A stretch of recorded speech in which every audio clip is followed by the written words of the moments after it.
Hello dear student, myself Ajay Jain, faculty of mathematics at competition. देखिए बच्चों, आज अपने सामने एक क्वेश्चन लिखा हुआ है जो कि ऑफकोर्स एक सर्कल का ही क्वेश्चन है। जे एडवांस 2018 में पेपर 2 में ये पूछा गया था। ठीक है, जैसा कि आप देख रहे हैं कि तकरीबन 5.5 लाइन का ये क्वेश्चन है ना। काफ़ी इंटरेस्टिंग और मतलब बच्चे से होता है ना कि हम तो जे एडवांस वालों ने कसम खा के बनाया होगा। मुझे तो ऐसा लगता है कि हम इसको बच्चों के द्वारा सही आंसर टिक करने ही नहीं देंगे, है ना। तो ये उस कैटेगरी में फॉल करता है। इसके पीछे क्वेश्चन डिस्कस करने के पीछे वजह भी ऑफकोर्स यही है कि ये इस किस हद तक तुमको मतलब गिरा सकता है ना। वो आप इस क्वेश्चन से देख सकते हो। मतलब गलती होने के जो होते हैं ना कि यहाँ तुम गलती कर दो, यहाँ कर दो, यहाँ कहीं तो गलती कर ही दो, मतलब सही आंसर तो लगा ही ना पाओ तुम। तो ये क्वेश्चन उस कैटेगरी में आता है। ठीक है, तो अब इतनी हमने हाइप तो बना दी इस क्वेश्चन की, ज़रा डिस्कस तो कर लें क्या है। तो बोला गया let T be a line passing through the point P and Q. ठीक है, तो ये दो पॉइंट दे रखे हैं और एक लाइन इस दोनों पॉइंट से पास कर रही है। तो चलो अपन ने काम किया, बना लेते हैं इसको।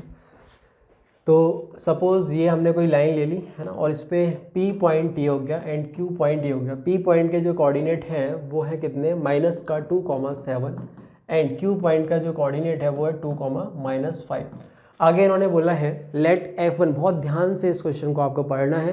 Late F1 be the set of all pair of circles.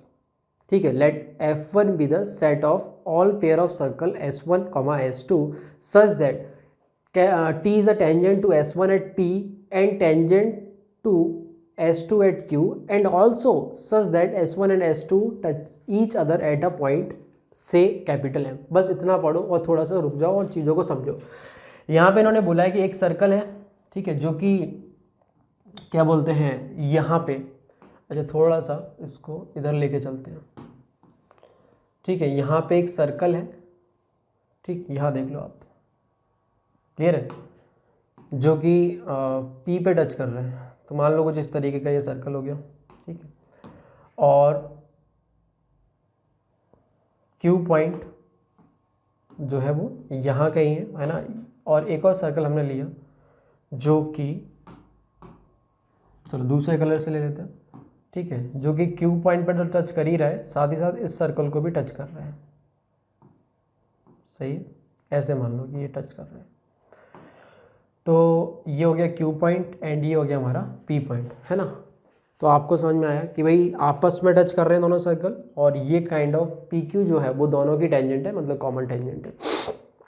ठीक है, अच्छा ऐसे क्या एक दो यही पेयर ऑफ सर्कल होंगे? नहीं, बहुत सारे और हो सकते हैं। मान लो एक सर्कल मैंने ये बना दिया है ना, तो और एक सर्कल ये बन सकता है। ठीक है, तो मतलब आप समझ रहे हो ना, इनफाइनाइट पेयर ऑफ सर्कल इस तरीके से बन सकते हैं। और वो बोला गया let F1 be the set of all pair of circle. तो उस जितने भी इनफाइनाइट पेयर ऑफ सर्कल बन सकते हैं उस पूरे सेट को उन्होंने F1 से डिनोट किया है। तो चलो मैं इनमें से एक पेयर ही रख लेता हूँ, है ना, जो कि मेरे काम में आने वाला है। ठीक है, आगे इतनी बात समझ में आ गई। अच्छा, जहाँ पे ये टच कर रहे हैं इनका जो पॉइंट ऑफ कांटेक्ट है उसको उन्होंने कैपिटल M बोल रखा है। ये मान लो इसका सेंटर हो गया, ये मान लो इसका सेंटर इस तरीके से बन गया। अच्छा, आगे की चीज़ अगर अपन देखें तो पहली चीज़, ठीक है, आगे देखो, आगे बढ़ो। Let E1 be the set representing the locus of M as pair S1 S2 varies in F1। ठीक है, मतलब वही जो set of pair of circle की बात जो कर रहे हैं ना, S1 S2, तो E1 be the set representing the locus of M। ठीक है, तो जो E1 है वो सेट है ना, किसका है, locus of M as pair S1 S2 varies in F1। तो बेसिकली ये इस तरीके से दो सर्कल बन गए, है ना, ये इनकी कॉमन टेंजेंट होगी। अगर मैं यहाँ पे एक टेंजेंट और बनाता हूँ, ठीक है, इस तरीके से एक लाइन और बनाया मैंने, क्लियर है, इस तरीके से मान लो ये टच कर रहा है यहाँ पे, समझ गए, कुछ इस तरीके का है। ठीक, यहाँ तक बात समझ में आ गई। ये तो मैंने एक एक्स्ट्रा काम किया है ना, एक्स्ट्रा कंस्ट्रक्शन करी है।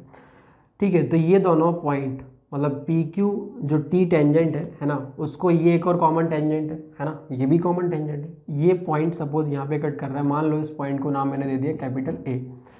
ठीक है, इस पॉइंट पे ये कट करेगा इसमें कोई दिक्कत नहीं है। अब मुझे, मेरा काम क्या है, मुझे M का लोकस निकालना है मुझे M का लोकस निकालना है। तो एम का लोकस निकालने के लिए देखो क्या करेंगे, मान लेते हैं कि एच कॉमा के है ना, अगर लोकस निकालना तो अपन यही करते हैं, उसका पॉइंट के कोऑर्डिनेट मान लिया एच कॉमा के।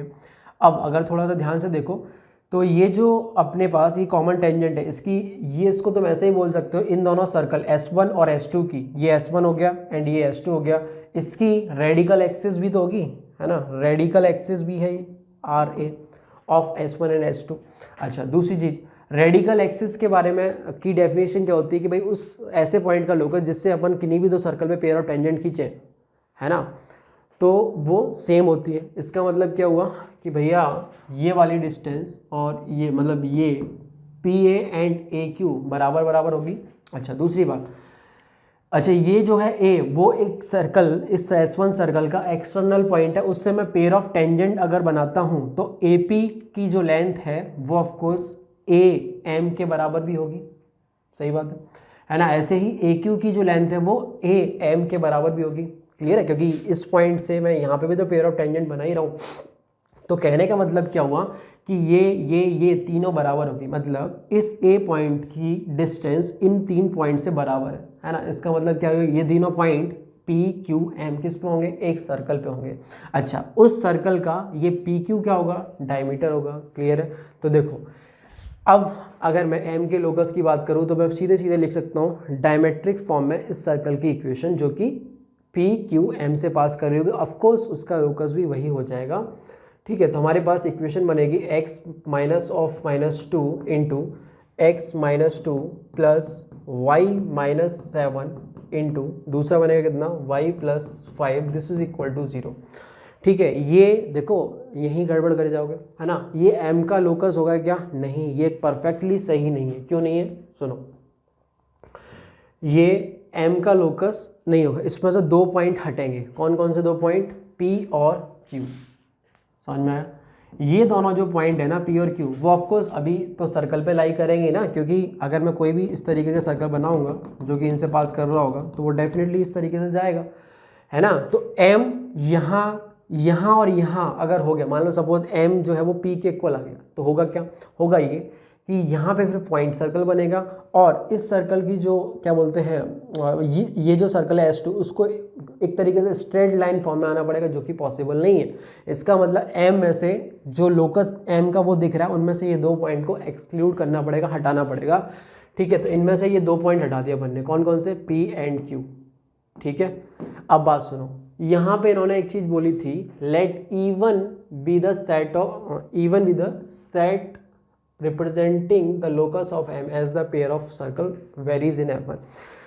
कहने का मतलब यही वो even है, मतलब क्या होगा, even क्या है, even ये है इन 2 पॉइंट को छोड़ के, मान लो एक पॉइंट ये, एक पॉइंट ये, सपोज अगर ये P है ये Q है, तो even जो सेट है ना, even सेट जो है वो इन पॉइंट्स को डिनोट कर रहा है। उस इवन सेट के अंदर ये सारे पॉइंट आ रहे होंगे सर्कल की पेरीफेरी पे जो अवेलेबल हैं, excluding these 2 point P and Q, clear है। तो एक चीज़ यहाँ से ये क्लियर हो जानी चाहिए। अच्छा, उसके बाद अगर अपन देखें तो आओ, अच्छा अब इवन से रिलेटेड कौन कौन से कोई A और D पार्ट है, तो A और D पार्ट चेक कर लेते हैं। तो बोला कहता point this lies in even, है ना, लाइज इन इवन का मतलब क्या है, देखो इवन सेट इस तरीके से लिखा हुआ है सपोज, है ना, उसके अंदर इस पॉइंट के कोऑर्डिनेट पड़े, इसके पड़े, इसके पड़े, इसके पड़े, इसके पड़े, इसके पड़े, इसके पड़े, ऐसे करके सारे पॉइंट्स के कोऑर्डिनेट इवन सेट के अंदर पड़े हुए। अब हमसे ये डिमांड कर रहा है कि -2,7 क्या इसके अंदर है, नहीं बेटा, -2,7 तो P पॉइंट है, और P पॉइंट हमने ऑलरेडी यहाँ से हटा दिया, तो वो तो इस सेट के अंदर आएगा ही नहीं, है ना। तो कुछ करने की जरूरत नहीं है, सीधे सीधे बोलोगे फॉल्स, ठीक है। इवन सेट के अंदर P पॉइंट आएगा ही नहीं, -2,7 होगा ही नहीं, हटा दिया, तो A ऑप्शन गलत। चलो D पॉइंट में आओ, बोला गया था point this does not lie in even, है ना, तो एक बार रख के देख लेते हैं, है ना, इसको ऐसे S से डिनोट कर देते हैं। S के अंदर क्या रखा हमने, 0,3/2, 0,3/2 यहाँ रखा 0, तो बेटा ये हो गया -4, है ना, और यहाँ पे रखोगे तो 3/2, तो 7 दूनी 14 में से गया 3, तो -11/2 इंटू, है ना, 3/2 प्लस 5 करोगे तो 10 और 3 13/2, तो आप देख रहे हो ये माइनस, ये भी माइनस, नेगेटिव आ रहा है, नेगेटिव आ रहा है। इसका मतलब देखो अगर रखने पे 0 हो जाता इसका मतलब क्या होता है कि वो सर्कल की पेरीफेरी पे है, सर्कल की पेरीफेरी पे है, इसका मतलब एट E1 के अंदर वो पॉइंट मौजूद होगा, परंतु ये रखने पे 0 तो नहीं आया, नेगेटिव आया, इसका मतलब बेटा इस सेट के अंदर ये नहीं है ना। तो ये वाला भी इन्होंने बोला है the point this does not lie in E1, तो बिल्कुल सही बोल रहे हैं, ये एकदम ट्रू होगा, तो डी ऑप्शन करेक्ट होगा। अच्छा अब इन्होंने आगे E2 के बारे में भी कुछ कुछ बोला, वो तो हमने पढ़ा ही नहीं है ना, चलो उसको भी पढ़ लेते हैं, है ना। हम कहाँ पे रुक गए थे, वेरीज इन एपल। आगे बोला है late the set of all straight line segment joining a pair of distinct point of E1, है ना। तो E1 तो हमारा ये पॉइंट दिखा रहे थे, अब इनके कोई भी दो डिस्टिंक्ट पॉइंट को ज्वाइन करो। आप मान लो इसको और इसको ज्वाइन किया, ठीक है। तो चलो आओ एक अगली स्लाइड पे चलते हैं, ठीक है। क्लोन ले लेते हैं इसका, देखो ये हटाते हैं, सही है। E1 का काम खत्म, हटाया इसको। देखो E2 के बारे में क्या बोल रहे हैं, सही है, इसको भी थोड़ा ऊपर शिफ्ट कर दो, इसका भी काम खत्म। देखो अब E2 के बारे में उन्होंने क्या बोला है, जैसे हमने E1 मैंने बताया आपको कि भाई E1 जो है वो भी एक सर्कल ही है ना। E1 जो है वो एक सर्कल है, बस 2 पॉइंट को छोड़ के। तो मान लो ये रहा हमारा E1, है ना, और 2 पॉइंट हमने हटा दिए, सपोज ये रहा, और डायमीटर के एंड पॉइंट ही है ये दोनों, है ना। तो Q हटा दिया, ये P हटा दिया, और P के कोऑर्डिनेट है -2,7 और इसके कोऑर्डिनेट है कितने 2,-5, इन दोनों पॉइंट को हटा दिया और डायमीटर का एंड पॉइंट है। अच्छा इसका सेंटर के कोऑर्डिनेट तो बता ही सकते हो, इनका मिड पॉइंट जो कितना आ जाएगा 0,1, ठीक है। अब इन्होंने देखो क्या बोला है, अब इन्होंने बोला है ये कि आगे पढ़ो, ठीक है। And passing through the point A हो गया, है ना। Let F1 let the set of all straight line segment joining a pair of distinct point of E1, तो कोई भी डिस्टिंक्ट पॉइंट, मान लो E1 के अपन ने ये पॉइंट और ये पॉइंट को ज्वाइन किया सपोज, है ना, ये पॉइंट और ये पॉइंट को ज्वाइन किया, ठीक है।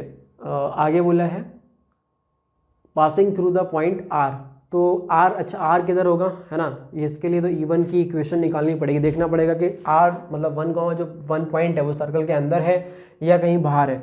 तो हमारे पास जो इक्वेशन निकल के आई थी वो x -2 इंटू x + 2 प्लस क्या था y-7 इंटू y + 5, ये था, है ना। This is equal to 0। इसके अंदर मैंने तुरंत 1,1 रखा, है ना। तुरंत प्रभाव से 1,1 रखने के बाद में मुझे पता चला कि कितना हो जाएगा भाई -1, ये हो जाएगा कितना 3, और ये कितना हो जाएगा भाई -6, और ये कितना हो जाएगा भाई 6। तो आप देख रहे हो ये तो नेगेटिव आ रहा है, इसका मतलब सर्कल के अंदर ही है। अच्छा अब ऑफकोर्स एक पॉइंट जो कि सर्कल के अंदर है, उस पॉइंट से तो अपन बहुत सारी कॉर्ड बना सकते हैं, है ना। मान लो ये पॉइंट है वो R 1,1, तो इससे तो बहुत सारी इनफाइनाइट कॉर्ड्स बन सकती हैं इस तरीके से, ठीक है। अब इनफाइनाइट स्क्वाड बन सकती हैं इस तरीके से। अब देखो हमें क्या करना है, हमें बेसिकली, अच्छा ये है ना, आगे पढ़ो, ठीक है। Let E2 be the set of mid point of the line segment in the set F2, ठीक है। Then which of the following statement is are true, ठीक है। तो mid point of the line segment, तो ये line segment की बात हो रही है, इसका मिड पॉइंट हमने निकाला ये है ना। तो इसका कोई पॉइंट मान लिया, चलो B पॉइंट है। अब इसके भी कोऑर्डिनेट, इसका भी लोकस निकालना है ना। तो मान लो अब H, K है इसका, ठीक है। तो देखो यार इसका वो हमें निकालना है, तो मिड पॉइंट फॉर्म से भी लिख सकते हो, या फिर इस लाइन की स्लोप और इस लाइन की स्लोप, है ना, निकाल के क्या कर दोगे M1 M2 -1। तो स्लोप ऑफ इसके सर्कल के सेंटर को O बोल देते हैं, ठीक है। Slope of OB into slope of BR जो होगा वो -1 हो जाएगा, है ना। OB का जो स्लोप होगा वो कितना हो जाएगा K -1 divide by H into BR का जो स्लोप होगा वो कितना हो जाएगा K -1 divide by H -1, this is equal to -1। तो यहाँ से बनेगा K -1 का whole square plus H square minus H बराबर 0। अगेन वही ये हो जाएगा y -1 का whole square plus x square minus x बराबर 0। अब सुनो ध्यान से, फिर यहाँ पे भी बच्चा गड़बड़ करता है ना। यहाँ पे गड़बड़ ये कर देगा कि भाई इसमें तो जब हम ये क्या बोलते हैं, हमें तो इस पॉइंट का लोकस निकला है मिड पॉइंट का, है ना, मिड पॉइंट कॉर्ड, इसका लोकस निकला है। अब कभी तो ऐसा हो सकता है ना, कभी तो ऐसा हो सकता है कि भाई ये और मतलब दोनों पॉइंट तो पॉसिबल नहीं है ना, दोनों पॉइंट हो जाए, है ना, दोनों पॉइंट अगर हो जाते हैं तो 1,1 जो है वो डायमीटर पे आ जाए, ऐसा संभव है कि नहीं है? तो उसके लिए हम ये चेक कर लेते हैं कि ये पॉइंट और ये पॉइंट 1,1 -2,7 एंड 2,-5 क्या कोलिनियर होंगे कि नहीं होंगे, है ना। मैं क्या बोल रहा हूँ, कभी ऐसा हो सकता है जो पॉइंट P और Q हमने हटाए हैं, है ना। अब मान लो ऐसा हो गया कि मान लो इस तरह का कुछ बन गया, इस तरह का कुछ सिनेरियो हो गया कि एक पॉइंट तो इन्होंने 1,1 से पास कराना था, कॉर्ड बनानी थी, एक पॉइंट इन्होंने ये ले लिया, एक पॉइंट इन्होंने ये ले लिया। भैया ये पॉइंट तो हो ही नहीं सकता। अब जब ये पॉइंट हो नहीं सकता तो उसके अकॉर्डिंग फिर मिड पॉइंट फॉर्म का ये लोकस से जो पॉइंट आ रहा होगा ना, है ना, एक बाकी आप समझ रहे हो, सर्कल बनना होगा इस तरीके से, तो ये जो पॉइंट आ रहा होगा ये भी नहीं होगा, तो लोकस में 2 पॉइंट हमें और हटाने पड़ेंगे इसमें से, है ना, तभी हम जाके बोल सकते हैं कि E2 सेट का जो लोकस होगा वो इस पॉइंट से अपन दे सकते हैं इससे। ठीक है, तो 2 पॉइंट कौन कौन से हटेंगे, वो 2 पॉइंट ऐसे हटेंगे जब हमारे पास एक पॉइंट ये हो और एक पॉइंट कोई और हो, है ना। अब तुम्हारे मन में ऑफकोर्स ये भी आ रहा होगा कि ऐसा हो जाए कि चलो आओ एक और क्लोन ले लेते हैं इसका। ठीक है, तो देखो हमारे पास में ये चीज़ निकल गया है, इसको हटाओ, ठीक है, इसको भी हटा दो और इसको भी चलो हटा ही दो, ठीक, और इसको भी गायब करो यहाँ से। ठीक है भाई, तो ये आ गया।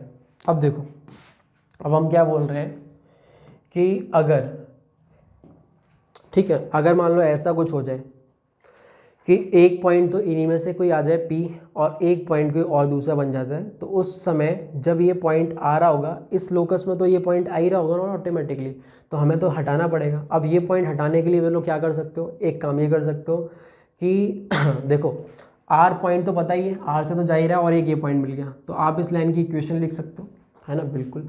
और ये पॉइंट पता है तो इससे आप इसका फुट ऑफ परपेंडिकुलर निकाल सकते हो। मान लो ये सपोज M1 आ जाता है, ठीक है, फुट ऑफ परपेंडिकुलर, तो वो पॉइंट फिर हमें उस वाले E2 सेट से हटाना पड़ेगा।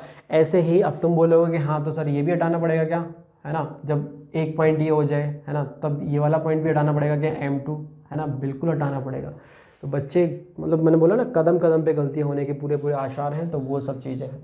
तो यहाँ पे देखो यार, इक्वेशन ऑफ कौन सी लाइन, मैं बोलता हूँ PR लाइन, ठीक है, तो वो कितनी बनेगी जरा देखो, y -1 is equal to x -1, slope कितनी आ जाएगी इसकी, स्लोप आ जाएगी 7 - 1 बोले तो 6, और नीचे कितना आ जाएगा -3, तो इससे गया तो -2, तो y -1 is equal to -2x + 2, इधर लाए 2x + y is equal to 3, ये बनेगा, है ना।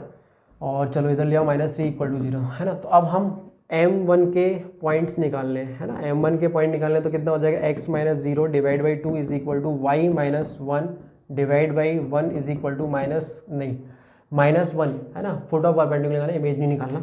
0,1 उठा के उसमें रखोगे, है ना, तो देखो 0 यहाँ डाला तो ये हो जाएगा -2, और नीचे कितना हो जाएगा 4 + 1 ये, तो x इज इक्वल टू ये तो 2 हो गया, है ना, 2/5, तो ये हो जाएगा कितना 4/5, है ना, और यहाँ से कितना आ जाएगा 4/5 + 1, तो 9/5, ठीक है। तो जो M1 के कोऑर्डिनेट निकले वो निकले 4/5, 9/5, और आप देख रहे हो आई थिंक ये ऑप्शन में है, आपने समझा, इन्होंने ऑलरेडी वो सेटअप बना के दिया है कि भाई वही गड़बड़ करे, तो 4/5, 7/5, अच्छा 9/5 दे रहा है, ठीक है, कोई नहीं। तो M1 के कोऑर्डिनेट यही आ रहे हैं, है ना, एक बार चेक कर लेता हूँ, 2/5 + 1, एक मिनट कैलकुलेशन गड़बड़, ये कितना आ गया 2/5 + 1, हाँ 7/5 आ रहा है, ठीक है, तो 7/5 बना।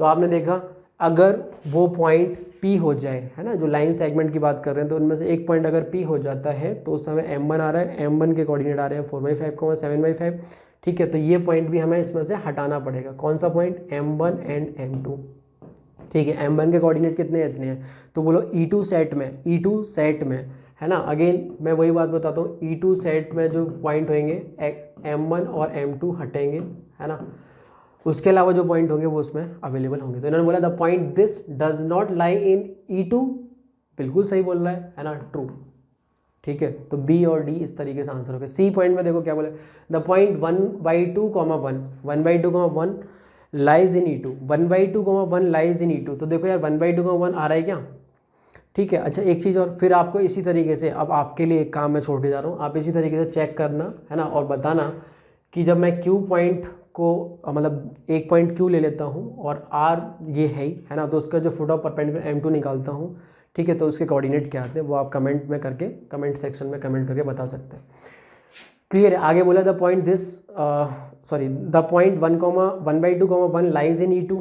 तो 1/2, 1 डालोगे तो ये तो 0 हो गया है ना, और यहाँ पे कितना हो गया 1/4 माइनस 1/2, तो ये तो नेगेटिव आ रहा है, तो रखने पे 0 तो नहीं आ रहा है ना, इसका मतलब क्या हुआ, ये पॉइंट उस E2 पे नहीं है, फॉल्स। और सुनो ये पॉइंट M2 भी नहीं आएगा है ना, ये मेरा ऑलरेडी करा हुआ है, ठीक है, ये पॉइंट जो है M2 पे भी नहीं आएगा, इसलिए मैं इतने कॉन्फिडेंस के साथ में जा रहा हूँ। अदरवाइज मैं M2 निकालता, उसका देखता कि हाँ M2 के साथ मैच नहीं कर रहा है ना, इसका मतलब ठीक है बोले तो ये पॉइंट फिर इन पॉइंट्स की कोई बात करने की बात कर रहा होगा इनके रेस्पेक्ट में, बट वो पॉइंट इन यहाँ पे नहीं, कहीं यहाँ कहीं आ रहा होगा, ठीक है ना, मतलब वो सेट E2 के अंदर नहीं आ रहा होगा, जैसे अपन ने इवन सेट के अंदर दिखाया था वैसे ही। तो कहने के मतलब इसका आंसर जो हो जाएगा वो B एंड D आंसर बनेगा। और रही बात इसकी भी, तो वो भी सोच सकते हो, आपके मन में अगर ये शंका आ रही हो कि भाई PQ तो डायमीटर के एंड पॉइंट है ना, कहीं ऐसा तो नहीं होगा कि भाई 1,1 भी इसी लाइन पे आ जाए डायमीटर पे, तो आप रख के चेक कर सकते हो, 2 मिनट का काम है ना। लाइन की इक्वेशन निकालो, इक्वेशन ऑफ PQ लाइन, ठीक है, PQ लाइन की इक्वेशन निकालोगे तो बनेगी कितनी, y+5 this is equal to x-2, और यहाँ पे स्लोप कितनी बनेगी 7 और 5 12, और यहाँ पे कितना हो जाएगा -4, तो -3 हो गया है ना, तो कितना हो गया भाई -3। तो लाइन की इक्वेशन होगी कितनी, y+